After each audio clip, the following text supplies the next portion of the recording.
বাংলায় চলমান এসআইআর প্রক্রিয়া নিয়ে এবার বড়সড় আপডেট। 55 লক্ষের বেশি নাম বাদের আশঙ্কা রয়েছে। এছাড়া এবার যে ডিজিটাইজেশন হবে অথবা এসআইআর ফর্ম জমা দেওয়ার পরে যে ভেরিফিকেশন ফেজটা হবে, সেখানে টোটাল 4 ভাবে ভেরিফিকেশন করতে চলেছে এবার নির্বাচন কমিশন। অর্থাৎ এবারে যে ভেরিফিকেশন হবে সেক্ষেত্রে কোনো মৃত ভোটার, কোনো ফেক ভোটার অথবা কোনো স্থানান্তরিত ভোটার সেখানে কোনোভাবে থাকতেই পারবে না। তো কোন কোন 4টি পদ্ধতিতে পুরো ভেরিফিকেশন হতে চলেছে এবং মূলত কোন কোন ভোটারের নাম এবার বাদ যাবেই যাবে, চলুন বিস্তারিতভাবে জেনে নিই। বাংলায় চলমান এসআইআর এ বাদ যেতে চলেছে 54,59,541 জনের নাম, যার মধ্যে মৃত ভোটারের সংখ্যায় প্রায় 23,71,239 জন।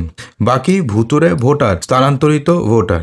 কমিশন সূত্রে খবর যে পশ্চিমবঙ্গে বিশেষ নিবিড় সংশোধন অর্থাৎ এসআইআর চলাকালীন মোট 99% গণনা ফর্ম ডিজিটাইজড করা হয়েছে। অর্থাৎ এখনো পর্যন্ত প্রায় 99% ফর্ম ডিজিটাইজড করা হয়ে গেছে এবং এই 99% ফর্মের মধ্যে এখনো পর্যন্ত ভেরিফিকেশনের কাজ শুরুই হয়নি। তার আগে প্রায় 54,59,541 জনের নাম বাদ চলে গেছে। অর্থাৎ এগুলো ফর্ম আনকালেক্টেবল অবস্থায় রয়েছে। শুক্রবার পর্যন্ত ডিজিটাইজেশনে যে তথ্য পাওয়া গেছে তাতে 54,59,541 জন ভোটারের নাম তালিকা থেকে বাদ পড়তে পারে বলে কমিশন সূত্রে খবর। বৃহস্পতিবার রাত পর্যন্ত এই সংখ্যা ছিল 52,99,663। এমনটাই জানিয়েছেন পশ্চিমবঙ্গের মুখ্য নির্বাচনী আধিকারিক অর্থাৎ সিইও দফতর। সিইও দফতরের দাবি অনুযায়ী বর্তমানে চিহ্নিত বাদ পড়া যোগ্য প্রায় 54,59,541 জন নামের মধ্যে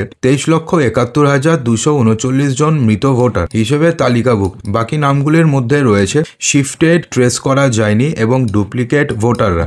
অর্থাৎ এই যে মৃত ভোটার রয়েছে এদের তো ফর্ম কালেক্ট হয়নি। এছাড়া রয়েছে শিফটেড ভোটার, অর্থাৎ যারা আগে এই রাজ্যে বাস করতো এখন অন্য রাজ্যে চলে গেছে, অথবা একটি বিধানসভা কেন্দ্রে বাস করতো অন্য বিধানসভা কেন্দ্রে চলে গেছে, সেগুলো হচ্ছে শিফটেড ভোটার। এবং ট্রেস করা যায়নি, অর্থাৎ সেই সমস্ত ভোটারদের বাড়িতে 3 বার বিএলও গিয়েও তাদের কোনো খবর পায়নি। এবং ডুপ্লিকেট ভোটার রয়েছে। খুব অল্প সংখ্যক ভোটার অন্য কারণে বাদ পড়ার স্থান পেয়েছেন। এবং আগামী 16 ডিসেম্বর খসড়া ভোটার তালিকা প্রকাশের পরে পরিস্থিতি আরও স্পষ্ট হবে। অক্টোবরের শেষ তালিকা অনুযায়ী পশ্চিমবঙ্গে মোট ভোটারের সংখ্যা 7,63,37,529 জন।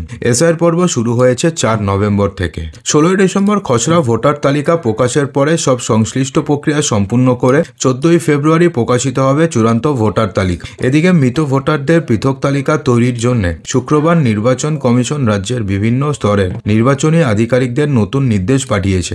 দেখুন, কমিশন এবার জানিয়েছে যে ডিজিটালাইজেশন এবং এনুমারেশন ফর্ম ম্যাপিংয়ে যারা মৃত হিসাবে চিহ্নিত হয়েছেন, অর্থাৎ ডিজিটালাইজেশন এবং এনুমারেশন ফর্ম ম্যাপিংয়ে যারা মৃত হিসাবে চিহ্নিত হয়েছেন তাদের তথ্য পুনরায় যাচাই করতে হবে 2002 সালের ভোটার তালিকার সঙ্গে মিলিয়ে। মৃত ভোটারদের তথ্য যাচাইয়ের জন্য ইসি রাজ্যের পুরসভা, পৌরসভা এবং পঞ্চায়েতগুলিতে নথিভুক্ত মৃতের তালিকা দেখতে বলেছে।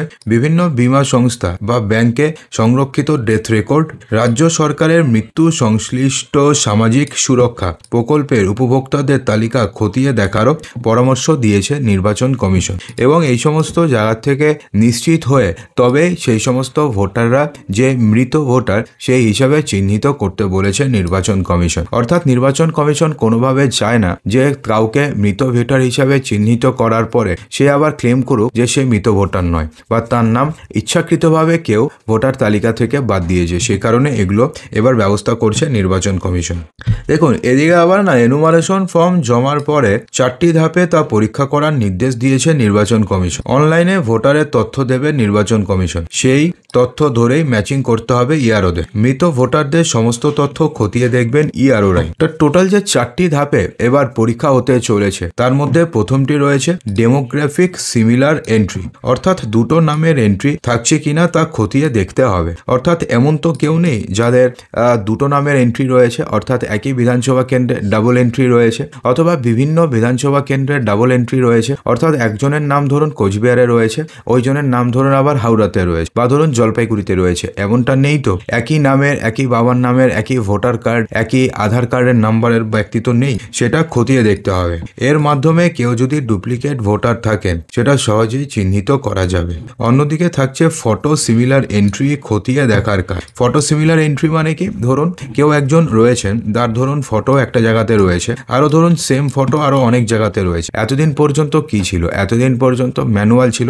ম্যানুয়ালে তো আলাদা আলাদা করে দেখা পসিবল নয় যে সেম ভোটারের বা সেম ফটোতে কতগুলো জায়গাতে সেম ফটো ভোট দিচ্ছে বা সেম ভোটার রয়েছে। তো সেটা কিন্তু এবার হবে পুরোপুরিভাবে এআই এর মাধ্যমে, অর্থাৎ আর্টিফিশিয়াল ইন্টেলিজেন্সির মাধ্যমে। যে কাজটি মানুষ করতে পারে না সেটা কিন্তু আর্টিফিশিয়াল ইন্টেলিজেন্সি কয়েক মিনিটের মধ্যে করে দেবে। তো সেক্ষেত্রে আর্টিফিশিয়াল ইন্টেলিজেন্সি দেখিয়ে দেবে যে সেম ফেসের ব্যক্তির নাম, অর্থাৎ সেম নামে থাকলেও দেখাবে, আলাদা নামে থাকলেও দেখাবে যে সেম ফেস, এই সমস্ত ব্যক্তির নাম বিভিন্ন জায়গাতে বিভিন্ন নামে রয়েছে অথবা একই নামে বিভিন্ন জায়গাতে রয়েছে, সেটাও কিন্তু এবার দেখিয়ে দেবে। অর্থাৎ দুই রাজ্যে কোনো লিস্টে ভোটারের, অর্থাৎ শুধুমাত্র এটা পশ্চিমবঙ্গের ক্ষেত্রে নয় যে শুধুমাত্র পশ্চিমবঙ্গের ক্ষেত্রে দেখবে, সমস্ত রাজ্যে পুরো দেশ জুড়ে অন্য কোনো জায়গার যদি কেউ ভোটার হয়ে থাকেন, তিনি যদি আবার পশ্চিমবঙ্গের ভোটার হয়ে থাকেন, তাহলে সেক্ষেত্রে সেটা এবার নির্বাচন কমিশন কয়েক মিনিটের মধ্যে তিনি বের করতে পারবে। তা খতিয়ে দেখতে হবে। পাশাপাশি আধারের মাধ্যমে মৃতর যাবতীয় তথ্য খতিয়ে দেখার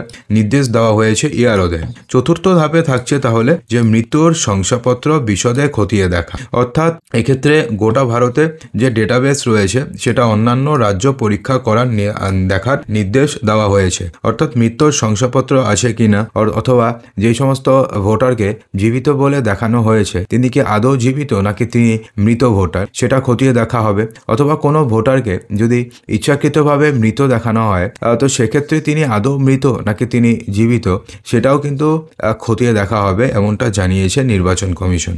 সিংহভাগ ক্ষেত্রে এসআইআর এর ফর্ম ইতিমধ্যে ডিজিটাইজড করা হয়েছে। সেখানে এই 4টি ধাপ যদি সেগুলো কেউ পার করে যায় তাহলে সেগুলোকে নিখুঁত বলে ধরা হবে।